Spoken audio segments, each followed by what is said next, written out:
যুদ্ধবিরতির প্রস্তাবটাই এসছে আমেরিকার থেকে। এই যুদ্ধের তীব্রতা বৃদ্ধি পাচ্ছে। ইরান এখনো পর্যন্ত অ্যাডামেন্ট, ইরান যুদ্ধবিরতিতে যাবে না। আমেরিকান সেনাবাহিনীর ভেতরে যথেষ্ট অসন্তোষ সৃষ্টি হয়েছে। একটা সন্ত্রাসী একটা আঘাত ইরানের উপরে দেওয়ার জন্যই প্রথম ধাপ হিসেবে তারা এটা করবে। ইরান এত বেশি শক্তিশালী ড্রোনের ক্ষেত্রে যে আমেরিকা কিন্তু টালসামাল অবস্থায় পড়ে আছে। একটি হচ্ছে ব্রিটেন, আরেকটি হচ্ছে মার্কিন যুক্তরাষ্ট্র। এদের পতন আমি লক্ষ্য করছি। চর্চা ডিকোডে স্বাগত। আমরা আজ ইরান যুদ্ধ নিয়ে কথা বলবো, তবে ইরান যুদ্ধের সাম্প্রতিক পরিস্থিতি নিয়ে আমরা অল্প আলোচনা করব, কিন্তু আমাদের আজকের আলোচনার মূল বিষয় হবে যুদ্ধ পরবর্তী বিশ্ব ব্যবস্থা কেমন হতে পারে। যদি ইরান এই যুদ্ধে জয়ী হয় তাহলে কি হবে, যদি ইরান এই যুদ্ধে জয়ী না হয় সেক্ষেত্রে কী অবস্থা দাঁড়াতে পারে। সামগ্রিক বা পুরো ইয়েটা নিয়ে যে বিশ্ব ব্যবস্থায় যে পরিবর্তন একটা আসতে চলেছে বা আসছে, সেখানে আপনার জাতিসংঘ যেমন আছে, সেখানে বিশ্বব্যাংক আছে, IMF আছে, ডলারের ব্যবস্থা, ডলারের যে আন্তর্জাতিক মুদ্রা হিসেবে ডলারের যে শক্তি, সেই বিষয় অনেকগুলো বিষয়ই আসবে। আমাদের সঙ্গে এই বিষয়ে আলোচনার জন্য যোগ দিয়েছেন সিডনি থেকে অধ্যাপক বদরুল আলম খান। আপনারা জানেন যে তিনি সামগ্রিক শুধু যুদ্ধ না, এর পারিপার্শ্বিক অনেক বিষয় সম্পর্কেই তিনি খোঁজখবর রাখেন এবং বিস্তারিত তার অতীত, বর্তমান এবং ভবিষ্যতে কি হতে পারে সে সম্পর্কেও কিছু প্রেডিকশন বা তার যে বিশ্লেষণ, সেই বিশ্লেষণ আমাদের সামনে উপস্থাপন করেন। তো অধ্যাপক খান, আপনাকে আমাদের অনুষ্ঠানে স্বাগত। আপনাকে অনেক ধন্যবাদ সেলিম, এবং আপনাদের দর্শক এবং শ্রোতাদের আমার পক্ষ থেকে ধন্যবাদ জানাচ্ছি এবং শুভেচ্ছা জানাচ্ছি। সর্বশেষ যে যুদ্ধ পরিস্থিতির মধ্যে একটি হলো যে আমেরিকার যে বিধ্বস্ত যুদ্ধ বিমান থেকে হারিয়ে যাওয়া এক পাইলটকে আমেরিকা উদ্ধার করেছে বলে দাবি করেছে, এরকম একটি বিষয়। 2, ট্রাম্প আবারও সময়সীমা বেঁধে দিয়ে হুমকি দিয়েছেন ইরানকে যে 48 ঘন্টার মধ্যে সে যদি হরমুজ প্রণালী খুলে না দেয় তাহলে তাকে একেবারে নিশ্চিহ্ন করে ফেলা হবে, এইরকম একটা হুমকি দিয়েছেন। তা আসলে কি চলছেটা কি?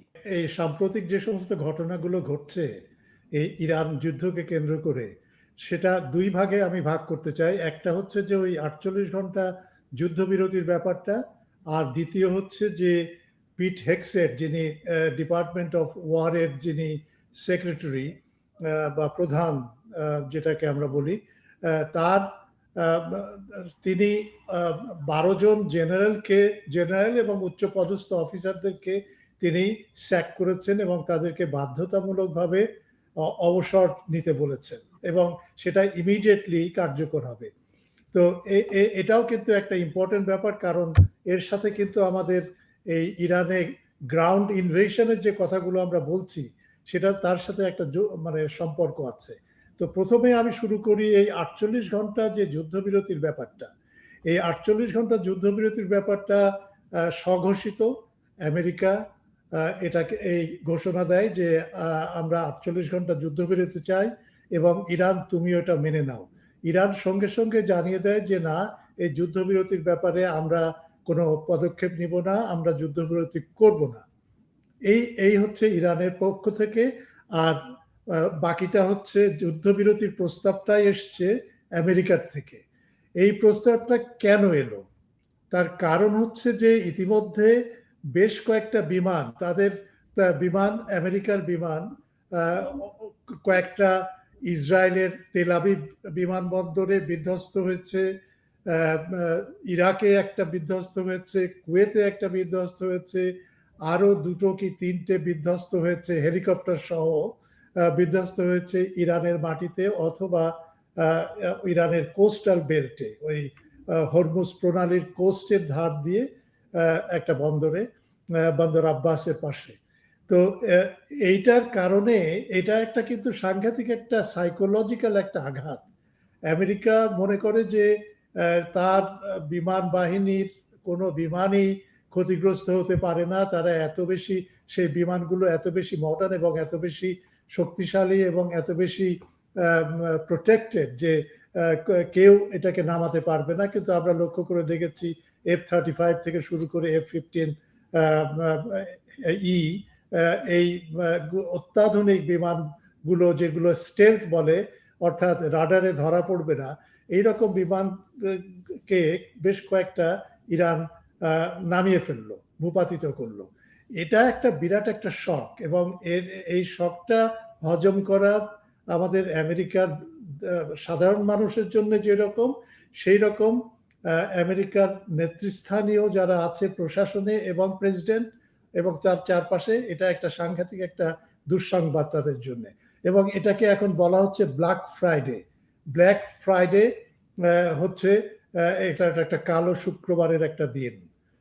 তো এখন এই 48 ঘন্টা যুদ্ধবিরতির কয়েকটা কারণ ট্রাম্পের পক্ষ থেকে। একটা কারণ হচ্ছে যে পাইলটটা কে উদ্ধার করা হয়নি, যিনি অস্ত্র বিষয়ক কো পাইলট ছিলেন, তো সেই ব্যক্তি, আমরা নাম জানি না তার, আমরা তার বয়সও জানি না, কোনো আইডেন্টিটি জানি না, তাকে উদ্ধার করা। সুতরাং উদ্ধার করতে হলে তো একটা যুদ্ধ বিরতির একটা ব্যাপার আছে, কারণ যুদ্ধ চলাকালীন অবস্থায় সেখানে গোলাগুলির ভেতরে এই বৈমানিককে উদ্ধার করা অত্যন্ত কঠিন ব্যাপার হিসেবেই হবে বলে ডোনাল্ড ট্রাম্প এটা একটা করেছে। প্লেন হারানো, এই প্লেন হারানোর কারণে, ভূপাতিত হওয়ার কারণে যে সাইকোলজিক্যাল সেটব্যাক, এই সেটব্যাক থেকে পুনরুদ্ধার হয়ে আবার নতুন করে সবকিছু গুছিয়ে নেওয়া, সেটাও কিন্তু এর ভেতরে একটা প্ল্যান, আরেকটা পরিকল্পনা তা ছিল। এই 48 ঘন্টা কেন যুদ্ধবিরতির প্রস্তাবটা আমেরিকা দিয়েছিল, মোটামুটি এই দুটোই হচ্ছে প্রধান কারণ। এখন ইরানের বিরুদ্ধে তার অবকাঠামোকে আক্রমণ করার যে হুমকি দিয়েছে, যদি 48 ঘন্টার ভেতরে হরমুজ প্রণালী খুলে না দেওয়া হয়, এই হুমকিটা কিন্তু আসলে যতটুকু না হুমকি, তার থেকে বড় কারণ হচ্ছে যে ইরানকে বাধ্য করা আলোচনার টেবিলে আসা। ইরান যেন আলোচনার টেবিলে এসে, বিশেষ করে পাকিস্তানের মধ্যস্থতায়, এইরকম একটা পরিকল্পনার কারণেই কিন্তু এই 48 ঘন্টা যুদ্ধবিরতির প্রস্তাব এবং ওই প্রচন্ড রকমের হুমকির কথা বলেছে। এখন যদি এই 48 ঘন্টা পার হওয়ার পর যদি আমেরিকা সত্যি, এবং তার করণীয় কিছু নেই, সত্যি যদি আক্রমণ করে, বিশেষ করে ইরানের ইনফ্রাস্ট্রাকচার, বিশেষ করে বিদ্যুৎ এবং জ্বালানি সম্পদ কেন্দ্রিক যে অবকাঠামো ইরানের আছে, সেই খাট দ্বীপ থেকে শুরু করে হরমুজ প্রণালী প্লাস ইরানের অভ্যন্তরে, তাহলে সেটা একটা মারাত্মক একটা তীব্রতা নিয়েই যুদ্ধকে আরো অনেক বেশি তীব্র করে তুলবে। কারণ ইরান এর প্রত্যুত্তর দিবে, এবং ইরানও গালফ দেশকে এবং ইসরায়েলকে আক্রমণ করবে ঠিক একই মাপে। এখন এই আক্রমণটা যদি ইলেকট্রিসিটির অবকাঠামোর ভেতরে সীমিত থাকে, তাহলেও একটা ব্যাপার, একটা পরিস্থিতির সৃষ্টি হবে। আর যদি ওই ডিস্যালিনেশন প্রজেক্টগুলোতে অবকাঠামোয় যদি আঘাত করে, তাহলে তো একটা মানে মানবিক একটা ক্যাটাস্ট্রফি এই গালফ দেশগুলো এবং ইসরায়েলের ক্ষেত্রে দেখা দেবে, এবং এই ব্যাপারে আমরা নিশ্চিত থাকতে পারি। সুতরাং এই যুদ্ধের তীব্রতা বৃদ্ধি পাচ্ছে। ইরান এখনো পর্যন্ত অ্যাডামেন্ট, ইরান যুদ্ধবিরতিতে যাবে না, কারণ ইরান অনুভব করছে যে এই যুদ্ধবিরতি প্রস্তাব দেওয়াটা হচ্ছে আমেরিকার দুর্বলতা, এবং এই দুর্বলতা যেহেতু তারা অনুভব করছে এবং ফিল করছে, সুতরাং তারা ইরান ধরেই নিচ্ছে যে হ্যাঁ, এখন আমেরিকা কোণঠাসা, এবং অনেকদিন ধরেই কোণঠাসা আছে নানাভাবে। ডোনাল্ড ট্রাম্প কিন্তু এটা করছে, ওটা করছে, 5 দিনের সময়সীমা দিচ্ছে, 2 সপ্তাহ সময় দিচ্ছে। তো এটা বুঝতে পারছে ইরান যে হ্যাঁ, আমেরিকা কোণঠাসা হয়ে আছে, সুতরাং তার উপরে চাপটা যেন অব্যাহত থাকে, সেই ব্যাপারে দেখা। আর একটা কারণ এখানে অর্থনৈতিক কারণও আমি দেখি। সেটা হচ্ছে এই যে ডোনাল্ড ট্রাম্পের ছেলে এবং ডোনাল্ড ট্রাম্পের জামাতা, এরা যেভাবে অর্থনৈতিক কাঠামোর সাথে যুক্ত হয়ে আছে, এই ডোনাল্ড ট্রাম্পের একটা ঘোষণা বা একটা টুইট বা একটা এক্স অ্যাকাউন্টে তার বক্তব্য, বা এই যুদ্ধ বিরতি, যুদ্ধ বন্ধ হতে যাচ্ছে, যুদ্ধ বন্ধ আমরা করতে যাচ্ছি, ইরানের সাথে নেগোসিয়েশন চলছে, পাকিস্তানের ইসলামাবাদে আলোচনা হবে, এই যে সমস্ত পজিটিভ ইতিবাচক যে একটা এনভায়রনমেন্ট, একটা পরিবেশ তৈরি করা, এর কারণই হচ্ছে কিন্তু ওই স্টক মার্কেটটাকে এবং তেলের বাজার এবং অন্যান্য বাজারটাকে নিয়ন্ত্রণ করা। এবং এক সময় যদি বাজারটা ওঠে, তেলের দাম যদি বৃদ্ধি পায়, তাহলে বাজারের পতন ঘটবে। এই যে পতন এবং উত্থান, এর মধ্য দিয়ে কিন্তু মিলিয়ন মিলিয়ন ডলারের আয় হচ্ছে বা অনেকে লাভবান হচ্ছে। এবং তার ভেতরে আমি আশঙ্কা করি যে ডোনাল্ড ট্রাম্পের জামাতা আছেন এবং ডোনাল্ড ট্রাম্পের পুত্র আছেন, কারণ তারা এমন বেটিং কোম্পানির সাথে যুক্ত, তারা যে বেটিং গুলো হচ্ছে এই যুদ্ধ বন্ধ হবে কি হবে না, তেলের দাম বাড়বে কি কমবে, অথবা মার্কেটের পতন হবে কি পতন হবে না, এই সমস্ত যে বেটিংটা চলছে আমেরিকায় এখন, এর মাধ্যমে উপকৃত হচ্ছে ডোনাল্ড ট্রাম্প নিজে এবং ডোনাল্ড ট্রাম্পের পরিবারবর্গ। সুতরাং এই 48 ঘন্টার একটা ব্যাপার আছে। আর দ্বিতীয় ব্যাপারটা যেটা আমি উল্লেখ করেছিলাম, সেটা হচ্ছে এই প্রসঙ্গে আমি একটু আমি একটু যদি ইন্টারাপ্ট করি, সরি, যে যুদ্ধ, আপনি যে দ্বিতীয় প্রসঙ্গটার কথা বলছিলেন, মানে প্রথম পিট হেগসেস 12 জন যে জেনারেল বা ঊর্ধ্বতন সামরিক কর্মকর্তাকে বরখাস্ত করেছেন। একটি দেশ, আমি আপনার কাছে জানতে চাইব, একটি দেশ যখন যুদ্ধে জড়িয়ে আছে এবং যে যুদ্ধের তীব্রতা এই পর্যায়ে এবং যেখানে জয়ের কোনো মানে চিহ্ন এখনো পর্যন্ত তাদের দেখা যাচ্ছে না, সেই রকম পর্যায়ে যে সেনাবাহিনীর মধ্যে এরকম কর্মকর্তাদের বরখাস্ত করা বা তাদেরকে মানে জরুরি ভিত্তিতে অবসরে পাঠিয়ে দেয়া, এটা কিন্তু বলা হচ্ছে, ইতিমধ্যে আমেরিকার সংবাদ মাধ্যম কিন্তু খবর প্রকাশ করেছে যে সেনাবাহিনীর মধ্যেও এক ধরনের অসন্তোষ তৈরি হচ্ছে। এইটা আপনি একটু যদি বিস্তারিত আমাদের দর্শকদের বলেন। সেনাবাহিনীর ভেতরে, আমেরিকান সেনাবাহিনীর ভেতরে যথেষ্ট অসন্তোষ সৃষ্টি হয়েছে। এবং এই অসন্তোষের কারণটা হচ্ছে যে অনেক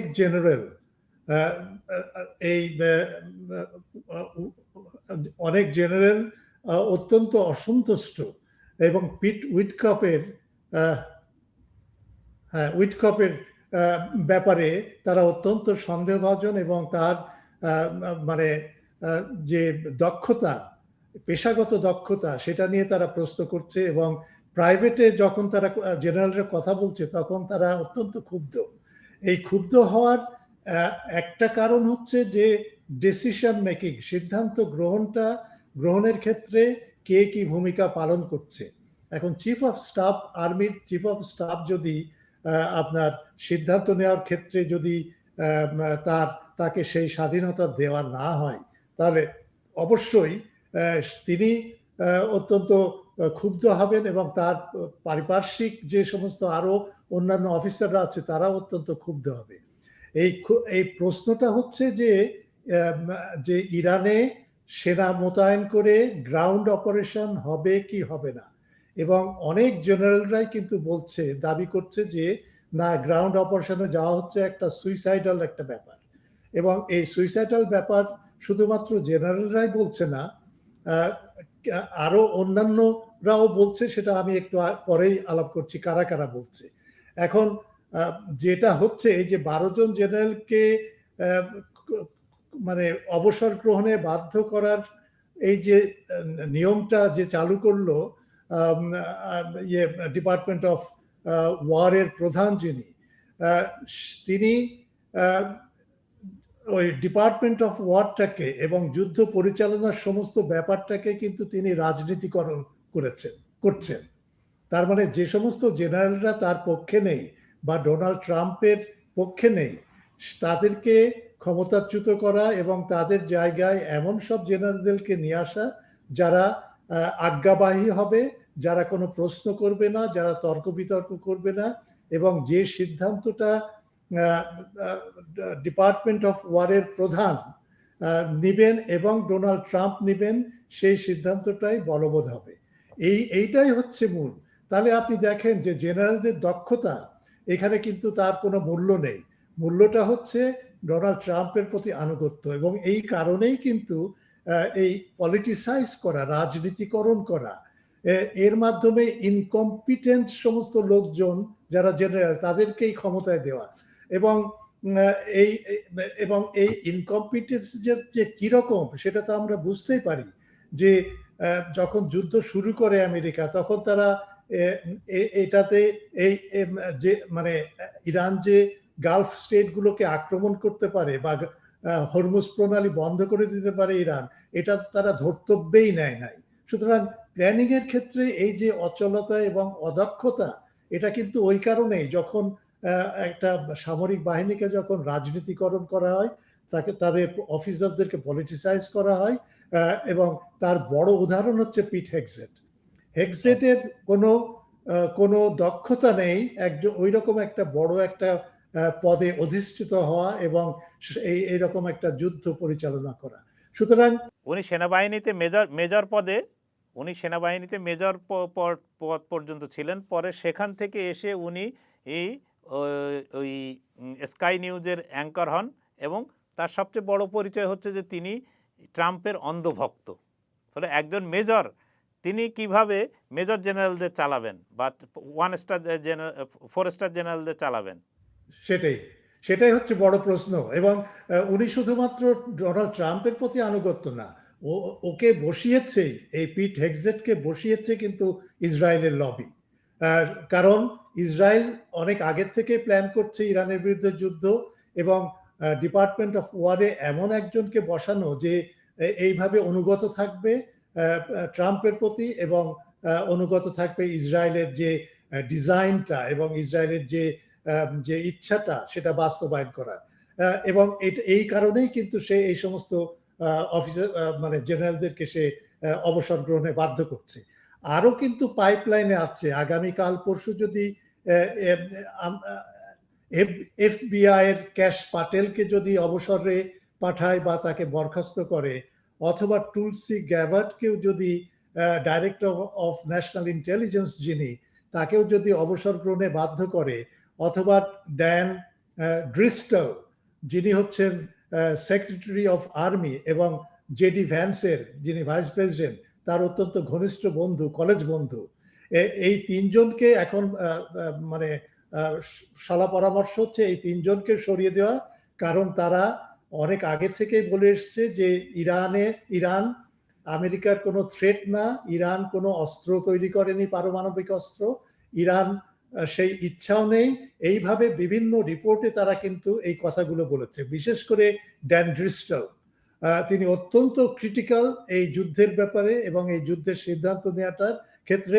সুতরাং এই পিট হেগসেট যেটা করছে, এই 4 স্টার জেনারেলকে সরিয়ে দিয়ে, এটা আর্মির ভেতরে একটা উত্তাল একটা পরিবেশ তৈরি করবে। কিন্তু আমার যেটা মনে হয় যে এই যে টুলসি গ্যাবার্ট বা ক্যাশ পাটেল বা ড্যান ড্রিস্টল, এদের উচিত হচ্ছে ঠিক যেভাবে ডাইরেক্টর অফ কাউন্টার ইন্টেলিজেন্স এবং কাউন্টার ইন্টেলিজেন্সের জো কেন্ট যেভাবে ঘোষণা দিয়ে তাকে বরখাস্ত করার আগেই তিনি বেরিয়ে এসে যে সমস্ত বিবৃতি দিয়েছেন, এবং ইসরায়েলের যে অত্যন্ত সুচারুভাবে ইসরায়েল কিভাবে ডোনাল্ড ট্রাম্পকে এই পথে নিয়ে আসলো, যুদ্ধের পথে, সেটা যেহেতু তিনি পাবলিক ফোরামে তিনি অত্যন্ত সুস্পষ্ট ভাষায় বলেছেন, ঠিক সেই রকম আমি মনে করি যে ক্যাশ পাটেলেরও বেরিয়ে আসা উচিত, তুলসী গ্যাবার্ডেরও বেরিয়ে আসা উচিত, এবং ড্যান ড্রিস্টলেরও বেরিয়ে এসে এই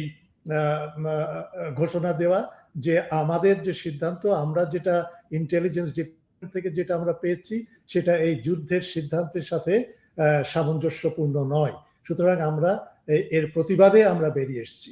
এই রকমের যদি একটা স্টেটমেন্ট দিতে পারে যেটা অত্যন্ত সত্য, তাহলেই কিন্তু সমস্ত যুদ্ধের সমস্ত চেহারাটা আরো বদলে যাবে, এবং অনেক জেনারেল এবং অনেক উচ্চপদস্থ এই পেন্টাগন থেকে শুরু করে ডিপার্টমেন্ট অফ ওয়ারের যারা আছেন উচ্চপদস্থ কর্মচারী এবং অফিসাররা, তারাও কিন্তু সোচ্চার হয়ে বেরিয়ে আসবে। এটা একটা এক্সাম্পল হবে। এখন গ্রাউন্ড অপারেশনের ব্যাপারে একটু আমরা আলাপ করতে পারি নাকি সেলিম? আমরা তো কথা বলতেই পারি। পিট হেগজেটের মূল লক্ষ্যটাই হচ্ছে গ্রাউন্ড অপারেশন নিয়ে যাওয়া, এবং ডোনাল্ড ট্রাম্পেরও, এবং সেটাই কিন্তু ইসরায়েল চায়। ইসরায়েল দেখেন কোনো কম্প্রোমাইজে যেতে চায় না। ইসরায়েল সবসময় চেষ্টা করে এসছে যারা কম্প্রোমাইজের সাথে যুক্ত হতে পারে, সম্ভাব্য নেতারা, সেটা ইরানেই হোক বা অন্যান্য জায়গায় হোক, তাদেরকে হয় শারীরিকভাবে হত্যা করছে অথবা নানাভাবে বাধা সৃষ্টি করছে। যেমন ডোনাল্ড ট্রাম্প বলছে যে না, আমরা একটা যুদ্ধবিরতির ভেতরে আছি, কিন্তু তার সঙ্গে সঙ্গে কিন্তু ইসরায়েল আক্রমণ করছে ঠিক যে সমস্ত কেন্দ্রগুলো যেগুলোকে আক্রমণ করার উপরে নিষেধাজ্ঞা জারি করেছে ডোনাল্ড ট্রাম্প। তো এইরকম একটা পরিস্থিতির ভেতরে আছে এখন। গ্রাউন্ড ইনভেশন যদি হয়, এবং হবে, আমি যেটা ধরে নিই, তাহলে আমার ধারণায় কিন্তু সেটা ওই যে খার্গ আইল্যান্ড যেটা দ্বীপ আছে, কেশম বা লাবাক বা আবু মুসা বা অন্য যে সমস্ত ক্ষুদ্র ক্ষুদ্র দ্বীপগুলো আছে, সেখানে আমার মনে হয় না হবে না। তার পরিবর্তে যেটা হবে সেটা হচ্ছে চাবাহার যে বন্দর আছে, সেই বন্দর এলাকায় আমার কেন জানি মনে হচ্ছে যে আমেরিকা এবং ইসরায়েল তারা ওই চাবাহার বন্দরকে কেন্দ্র করেই তারা একটা আক্রমণ করবে, একটা প্যারাশুটের সৈন্যদের নামিয়ে চেষ্টা করবে। তার প্রধান কারণ হচ্ছে যে সিআইএ কিন্তু ইতিমধ্যেই ওই যে বেলুচিস্তানের যে 3টে প্রতিরোধ অর্গানাইজেশন আছে, একটা হচ্ছে Baloch liberation army, Baloch liberation front এবং জশ আল আদাল বলে এই 3টা যে প্রতিষ্ঠান মানে সংগঠন আছে, মানে সন্ত্রাসী সংগঠন যারা পাকিস্তান সরকারের বিরুদ্ধে যুদ্ধ করছে। এবং আপনি লক্ষ্য করে দেখবেন যে বেলুচিস্তানের সাথেই কিন্তু ইরানের ওই বর্ডারটা প্রায় 800 কিলোমিটার বর্ডার। সুতরাং ওইখানে নামিয়ে এই বেলুচদেরকে, এই 3 বাহিনীকে আমেরিকা চেষ্টা করবে ইরানের বিরুদ্ধে লাগিয়ে সেখানে একটা উত্থান করা বা একটা এলাকাকে দখল করে নিয়ে সেটা স্বঘোষিত একটা এলাকা ডিক্লেয়ার করা, বালুচিস্তান বা বালুচ যেটাই হোক না কেন, যে নামে হোক না কেন, এইরকম একটা পরিকল্পনা করে তারপরে অগ্রসর হওয়া। কিন্তু এটা যদি করে আমেরিকা, তাহলে কিন্তু হরমুজ প্রণালীকে খুলে দেওয়ার যে সবচেয়ে বড় যে টাস্ক তাদের, সেটা কিন্তু পূরণ হচ্ছে না। কিন্তু একটা সন্ত্রাসী একটা আঘাত ইরানের উপরে দেওয়ার জন্যই প্রথম ধাপ হিসেবে তারা এটা করবে। তারপরে এটা যদি সাকসেসফুল হয়, তাহলে তারপরে তারা খার্গ দ্বীপ এবং এই কেশম বা লারাক বলে যে দ্বীপ আছে, সেই দ্বীপগুলোতে আক্রমণ চালাতে পারে বা তার মাধ্যমে আরেকটা গ্রাউন্ড অপারেশনের চিন্তা ভাবনা করতে পারে। সুতরাং এই পিট হেগজেটের এই যে সামরিক পদস্থ অফিসার এবং জেনারেলদেরকে সরিয়ে তাদেরকে অবসরে দেওয়ার একমাত্র কারণই হচ্ছে এই গ্রাউন্ড অপারেশনটা, এবং এই গ্রাউন্ড অপারেশনের প্রস্তুতি চলছে। আজকালের ভেতরে যদি শুরু হয় তাহলে আমি আশ্চর্য হব না। এটা আরেকটু বিলম্বিত হতে পারে, কিন্তু গ্রাউন্ড অপারেশন অনেকটা অবধারিত বলেই আমি মনে করি। তো এই যে গ্রাউন্ড অপারেশন হোক, মানে ইতিমধ্যে তো ইরানকে বিধ্বস্ত করে মানে হাজার হাজার বার সেখানে হামলা চালানো হয়েছে, বিভিন্ন মানে যত শক্তিশালী বোমা ক্ষেপণাস্ত্র আছে সবগুলোই ব্যবহার ইতিমধ্যে আমেরিকা করেছে। তো এই যুদ্ধের যে একদিকে যুদ্ধবিরতি বা কোনো ধরনের যুদ্ধবিরতি যদি হয়, বা এর যুদ্ধের তো একটা পরিণতি আছে, তো এই পরিণতির থেকে আমরা বিশ্ব ব্যবস্থার মধ্যে কি পরিবর্তন দেখলাম বা দেখতে পাবো, যে ক্ষেত্রে মানে আপনি নিশ্চয়ই এই ফরাসি প্রেসিডেন্টের বক্তব্য শুনেছেন, তার বক্তব্য অনুযায়ী তো আপনি যদি একটু বলেন যে আসলে বিশ্ব পরিস্থিতিটা কোন দিকে যাচ্ছে, কোন দিকে যেতে পারে। এটা একটা অত্যন্ত গুরুত্বপূর্ণ প্রশ্ন, এবং আমি আমার থিসিসটা দিয়েই শুরু করি। সেই থিসিসটা হচ্ছে যে নৌভিত্তিক সভ্যতা ছিল বা সাম্রাজ্য ছিল বা নৌভিত্তিক যে শক্তি এতদিন ধরে দাপটের সাথে পৃথিবীকে শাসন করে এসছে, এবং তার ভেতরে 2টো দেশ হচ্ছে প্রধান, একটি হচ্ছে ব্রিটেন, আরেকটি হচ্ছে মার্কিন যুক্তরাষ্ট্র। এদের পতন আমি লক্ষ্য করছি, কিন্তু পতন যে আগামীকালই হয়ে যাবে সেটা না, কিন্তু পতনের একটা চিহ্ন বা একটা আভাস আমি লক্ষ্য করছি। এবং তার জায়গায় যে শক্তি উঠে আসবে বা যে শক্তি পৃথিবীর উপরে তার প্রভাবটা বিস্তার করবে এবং নিয়ন্ত্রণ করতে পারবে, সেটা হচ্ছে এই স্থল ভিত্তিক সভ্যতা বা স্থল ভিত্তিক সাম্রাজ্য বা স্থল ভিত্তিক শক্তি।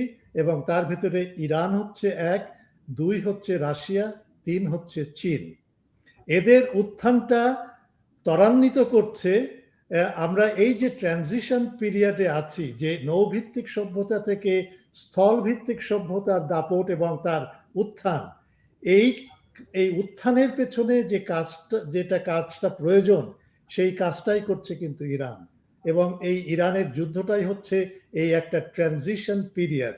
ট্রানজিশনটা হচ্ছে নৌ সভ্যতা ভিত্তিক সাম্রাজ্য থেকে স্থল ভিত্তিক সাম্রাজ্যের দিকে। এর বেশ কয়েকটা আমরা আলামত বা মানে কি বলে উপসর্গ আমরা দেখতে পাচ্ছি। আমি যদি সামরিক দিক থেকে দেখি, তাহলে ইরানকেই আমি ধরে শুরু করি। ইরান কিন্তু সবসময় একটা অত্যন্ত শক্তিশালী একটা দেশ ছিল, সবসময় শক্তিশালী। এমনকি যখন শাসন ইরানে চলছিল, তখনও কিন্তু ইরান অত্যন্ত শক্তিশালী একটা দেশ ওই অঞ্চলে ছিল, মধ্যপ্রাচ্যে ছিল। কিন্তু এই ইরানের এই শক্তিটাকে খর্ব করার জন্য আমেরিকা, ইসরায়েল এবং পশ্চিমা বিশ্ব অত্যন্ত সুপরিকল্পিতভাবে 1971 সালের পর থেকে, বিশেষ করে 1973 সালের এই পেট্রোল ক্রাইসিসের পর থেকে, তারা এই গালফ স্টেটগুলোকে এমনভাবে সাজিয়ে গুছিয়ে, এমনভাবে স্ট্র্যাটেজিক্যালি তাদেরকে সংগঠিত করে ইরানের বিরুদ্ধে দাঁড় করায়, এবং সেখানে ইসরায়েলও যুক্ত হয়, যে ইরান তার যে শক্তিমত্তা, সেই শক্তিমত্তাটা প্রকাশ করতে পারেনি। সবসময় নানা ধরনের সন্ত্রাসী এবং নানা ধরনের কর্মতৎপরতার মাধ্যমে, সিআইয়ের মাধ্যমে, তারপরে মোসাদের মাধ্যমে, MI6 এর মাধ্যমে ইরানকে সবসময় অস্থিতিশীল রেখেছে। সুতরাং এই আজকের যে যুদ্ধটা শুরু হয়েছে, এই যুদ্ধটা শুরুর প্রয়োজন ছিল মানে আকাশটা মেঘলা থেকে আকাশটাকে পরিষ্কারের জন্য একটা ঘূর্ণিঝড় বা একটা বজ্রপাতের মাধ্যমে একটা ঝোড়ো বাতাসের প্রয়োজন হয়, এবং সেই ঝোড়ো বাতাসটা আমার মনে হচ্ছে এই ইরানের যুদ্ধ। এক সামরিক দিক থেকে যদি আমি ভাবি, তাহলে আমেরিকা দেখেন এই যে গালফ দেশগুলোকে বলল যে আমি তোমার প্রতিরক্ষা নিশ্চিত করব এবং সব ধরনের অস্ত্রশস্ত্র দিয়ে সাহায্য করব, এবং সেখানে রাডার সিস্টেম বসানো হলো, এবং আর্টিফিশিয়াল ইন্টেলিজেন্স, এই যে অরাকল থেকে শুরু করে প্যালাটিন বা আরো অন্যান্য যে সমস্ত এআই, আর্টিফিশিয়াল ইন্টেলিজেন্সের সাথে যুক্ত টেক কোম্পানিগুলো আছে, তারা সব কিন্তু এই গালফ স্টেটে নানাভাবে তারা ছড়িয়ে ছিটিয়ে তাদের যে বিশাল নেটওয়ার্ক তৈরি করেছে। এই নেটওয়ার্কের উদ্দেশ্যই হচ্ছে গোয়েন্দাগিরি করা ইরানের বিরুদ্ধে। কিন্তু ইরান কিন্তু এক নিমিষেই কিন্তু যুদ্ধ শুরুর প্রথম দিনেই প্রায় 70% এই শক্তি, আমেরিকার শক্তিকে ধ্বংস করে দিল। রাডার সিস্টেম ধ্বংস করলো, তারপরে এই প্যালান্টির থেকে শুরু করে ধ্বংস করলো, ঘাঁটিগুলোকে ধ্বংস করলো, ফিফথ ফ্লিটের যে কেন্দ্রবিন্দু ছিল বা হেডকোয়ার্টার ছিল সেটা ধ্বংস করলো, বাহরাইনে আক্রমণ করলো, কুয়েতে আক্রমণ করলো, সৌদি আরবে, এবং করে আমেরিকার যে শক্তি ছিল সেটা কিন্তু এটা আমরা খুব একটা খেয়াল করছি না নানা কারণে। কারণ যুদ্ধটা আমরা দেখছি ইসরায়েল এবং ইরান এবং আমেরিকা, কিন্তু এদের যে ক্ষতি হয়েছে, যে পরিমাণ ক্ষতি অবকাঠামোগত, এই ক্ষতিটাকে পূরণ করতে গেলে আমেরিকার আরো অনেক বছর লাগবে এবং অনেক অর্থের ব্যয় এখানে করতে হবে। এবং ইরান কিন্তু এটাও বলে দিয়েছে যে আমেরিকা যদি এখানে আবার ঘাঁটিগুলো আবার পুনর্স্থাপন করতে চায়, তাহলে হরমুজ প্রণালী ব্যবহার করে সেটা সম্ভব হবে না। সুতরাং আমরা যেটা লক্ষ্য করছি সেটা হচ্ছে যে ইরান কিন্তু অত্যন্তভাবে অপদস্থ করেছে আমেরিকাকে, এবং এই অপদস্থ কিন্তু কেউ আশা করেনি যে এইভাবে তাকে অপদস্থ করবে। কারণ হচ্ছে এই যুদ্ধটাই হচ্ছে একটা অ্যাসিমেট্রিক যুদ্ধ, সামঞ্জস্যহীন একটা যুদ্ধ। এই সামঞ্জস্যহীন যুদ্ধ কেন? কারণ আমেরিকার ক্ষমতা এত বেশি যে সেই তুলনায় ইরানের ক্ষমতাটা কিছুই না। অথচ আমরা লক্ষ্য করে দেখি যে আমেরিকা এখন হিমশিম খাচ্ছে। এই যুদ্ধের আরেকটা তাৎপর্যপূর্ণ দিক হচ্ছে ড্রোন যুদ্ধ। ইরান এত বেশি শক্তিশালী ড্রোনের ক্ষেত্রে যে আমেরিকা কিন্তু টালসামাল অবস্থায় পড়ে আছে। এবং আরেকটা দিক হচ্ছে এই যে নৌভিত্তিক সভ্যতাগুলোর মূল শক্তি হচ্ছে নৌবাহিনী। সেটা ব্রিটেনের ক্ষেত্রেও সত্য। 1815 সালে যখন 1800 ট্রাফালগার যুদ্ধে যখন হারালো, তখন কিন্তু নৌশক্তির মাধ্যমেই ব্রিটেন নেপোলিয়ানকে হারিয়েছিল। ঠিক একইভাবে আমেরিকাও কিন্তু নৌশক্তি হিসেবে সে তার এই যে এয়ারক্রাফট ক্যারিয়ার থেকে শুরু করে যে বিশাল বহর তৈরি করেছে, সেটা অকল্পনীয়। এবং এই শক্তির সামনে দাঁড়াতে পারে এমন কোনো শক্তি পৃথিবীতে নেই। এমনকি রাশিয়া, এমনকি চীনও এখনো পর্যন্ত সেই শক্তি অর্জন করেনি। কিন্তু এই ইরানই কিন্তু বাধ্য করেছে যে 2টো বা 3টে এয়ারক্রাফট ক্যারিয়ার আমেরিকার ছিল, সেই এয়ারক্রাফট ক্যারিয়ারদেরকে প্রায় অচল করে দেওয়া। একটা হচ্ছে জেনারেল ফোর্ডের, তো আমেরিকায় পাঠিয়ে দিয়েছে তাকে ক্ষতিগ্রস্ত করে। আর বাকি যে 2টো আছে, সেই 2টো কিন্তু এমন দূরে রাখা হয়েছে যেন ইরানের মিসাইল ক্ষেপণাস্ত্রের আঘাতের সামনে তারা না পড়ে। সুতরাং মানে বাস্তবার্থে কিন্তু এই 2টো মানে যুদ্ধজাহাজ তেমন কিছুই করতে পারছে না এই যুদ্ধে। যে সমস্ত বিমান থেকে ক্ষেপণাস্ত্র হামলা চালিয়ে ইরানকে বিধ্বস্ত করার চেষ্টা হচ্ছে এবং করছে অনেক ক্ষেত্রেই, সেটা হচ্ছে দূরের থেকে, যেমন জর্ডানের এয়ারবেস থেকে, ইরাকে আমেরিকার যে এয়ারবেস আছে সেখান থেকে, সৌদি আরবের এয়ারবেস থেকে, কিছুটা হয়তো হতে পারে কাস্পিয়ান সাগর থেকে। আমি জানি না তুরস্ক তার নেটো ঘাঁটি থেকে ঘাঁটিকে পারমিশন দিয়েছে কিনা, সেটাও জানি না। কিন্তু সাইপ্রাস থেকেও আসার সম্ভাবনা আছে। ব্রিটেন মুখে বলছে যে না, আমরা সাইপ্রাসকে ব্যবহার করতে দিব না তার ঘাঁটিকে, কিন্তু আসলে ব্রিটেনকে দিয়ে বিশ্বাস নেই এবং ফ্রান্সকে দিয়েও বিশ্বাস নেই। আমি এই পশ্চিমা বিশ্বের, বিশেষ করে ইউরোপের, সেন্ট্রাল ইউরোপের যে সমস্ত দেশ আছে, এদের কাউকে বিশ্বাস করি না। এরা আজকে যে কথাটা বলে আগামীকাল সেটা কথা বলবে না। এটা হচ্ছে সামরিক দিক থেকে আমি দেখছি একটা বিরাট একটা চেঞ্জ, এবং এই চেঞ্জটা কিন্তু ত্বরান্বিত করছে ইরান। দ্বিতীয় যেটা, সেটা হচ্ছে রাজনৈতিক। আপনি লক্ষ্য করে দেখেন যে প্রত্যেকটা সাম্রাজ্যের পতনের সাথে কিন্তু একটা নৈতিকতার অবক্ষয় এবং অধপতন কিন্তু যুক্ত ছিল। আপনি রোম সাম্রাজ্যের যখন পতন হয়, সেই রোম সাম্রাজ্যের পতনের সাথে কিন্তু রোমান সম্রাটদের, এলিটদের এবং তার সাথে সামরিক বাহিনী থেকে শুরু করে এই যে একটা গোষ্ঠী, তাদের অধঃপতন যে কোন পর্যায়ে গিয়েছিল, এবং সেই অধঃপতনের কারণেই কিন্তু রোম সাম্রাজ্যের পতন হয়েছে, একটা মাত্র অন্যতম কারণ। ঠিক একইভাবে পারস্য সাম্রাজ্যেও কিন্তু অধঃপতন হয়েছিল ডারিয়াস III যখন, এবং আলেকজান্ডার যখন পারস্য সাম্রাজ্যের ভেতর দিয়ে প্রবেশ করলো, তখন কিন্তু ডারিয়াসের ওই ক্ষমতা ছিল না, মেরুদণ্ড ছিল না আলেকজান্ডারের বিরুদ্ধে যুদ্ধ করা বা ইয়ে করা। কারণ নৈতিকভাবে এই পারস্য সম্রাট তার ওই নৈতিক শক্তিটা হারিয়ে ফেলেছে, এবং পারস্য সাম্রাজ্যের যারা এলিট শ্রেণী, যারা ভক্ত শ্রেণী, যারা লাভবান হয়, যাদের অর্থবল আছে, যাদের বাহুবল আছে, তাদের ভেতরে এই নৈতিকতার অধঃপতন এমন পর্যায়ে গিয়েছিল যে তারা আলেকজান্ডারের আক্রমণটাকে তারা প্রতিহত করতে পারে না। এবং রাশিয়ার সাম্রাজ্যের ক্ষেত্রেও একই ব্যাপার। 1917 সালের আগে আপনি লক্ষ্য করে দেখেন যে এই যে নিকোলাস II, যিনি জার ছিলেন, এবং তার সাথে তার স্ত্রী এবং রাসপুটিনের এই যে ট্রায়াঙ্গুলার একটা যে সংকট সৃষ্টি হয়েছিল, এবং রাশিয়ার যে এলিট গোষ্ঠীর অধঃপতন, সব মিলিয়ে এমন একটা পচনশীল একটা সমাজ ব্যবস্থা এই এলিটদের হাতে তৈরি হয়েছিল। ঠিক সেই রকম একটা পচনশীল একটা সমাজ ব্যবস্থা এবং একটা এলিট গোষ্ঠী আমি দেখছি এপস্টিন ক্লাসের ভেতরে। এবং তার সাথে যুক্ত আছেন কেবলমাত্র ডোনাল্ড ট্রাম্প নয়, যুক্ত আছে আমেরিকার এলিট শ্রেণী, যুক্ত আছে আমেরিকার মিলিটারি ইন্ডাস্ট্রিয়াল কমপ্লেক্স, যুক্ত আছে ব্যাংকিং সেক্টর, যুক্ত আছে আরো অন্যান্য যে সমস্ত শিল্পী গোষ্ঠী বা এই সেলিব্রিটিস যারা, এই নিয়ে যে বিশাল একটা চক্র গড়ে উঠেছে, এই চক্রের অধঃপতনটা মার্কিন সাম্রাজ্যের পতনের ক্ষেত্রে একটা বড় ভূমিকা পালন করবে। আজকে আপনি লক্ষ্য করে দেখেন যে কে আজকে কোন দেশ, পৃথিবীর কোন দেশ আমেরিকার উপরে আস্থা রাখবে।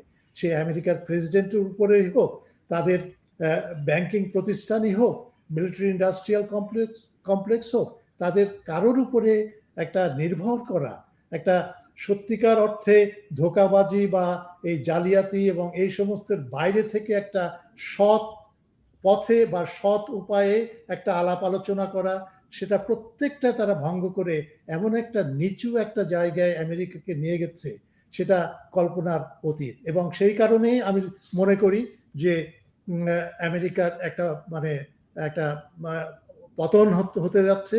এবং এই পতনের কারণেই এই স্থল সভ্যতায় ভেতরে ইরান অত্যন্ত শক্তিশালী একটা দেশ হিসেবে বেরিয়ে আসবে আমি মনে করি। এবং ইরান এই যুদ্ধে জয়ী হবে, এবং এই যুদ্ধে জয়ের পরে ইরানের সাথে, রাশিয়ার সাথে এবং চীনের সাথে একটা সামরিক একটা আঁতাত গড়ে উঠবে বলেও আমি মনে করি।